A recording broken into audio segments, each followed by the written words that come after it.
Lilipad daw patungong Agusan del Sur ang mga kinatawan ng Ateneo de Manila University para mag-alok ng posibleng kasunduan sa pamilya ni Rene Baterbonia. Ang detalye sa exclusive agenda report ni Andrea Salve. Nakatakda raw na makipag-usap sa naulilang pamilya ni Ateneo student-athlete Rene Baterbonia ang mga kinatawan mula sa Ateneo. Sa eksklusibong pakikipag-usap ng BNC kay Attorney Israelito Torion, legal counsel ng mga Baterbonia, sinabi niyang pupuntahan daw nito ang pamilya sa kanila mismong bayan sa Talacogon, Agusan del Sur. Honestly, she told me na nung sa Ateneo de Davao pa lang, may offers for settlement na. No?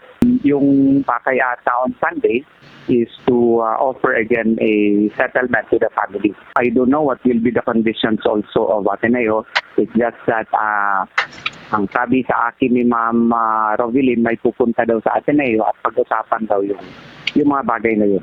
Nilinaw daw ni Torion na hindi niya haharangin kung ano man ang magiging desisyon ng pamilya. Pero kung sakali raw natanggapin ito ang iaalok ng Ateneo, ay nagabayan niya na ang mga kliyente.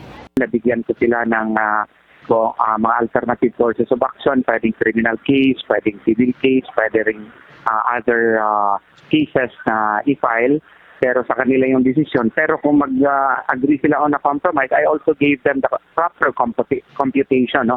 Taking into consideration the loss of earning capacity, yung possible life expectancy ni Rene, at saka yung computation ng kanyang income. Base po sa batas, may idea na po yung family, na-guide po natin. Kung pagkakaso naman daw ang mapagpapasyahan ng mga Baterbonia, nabigyan na raw nila ito ng draft ng posibleng complaint.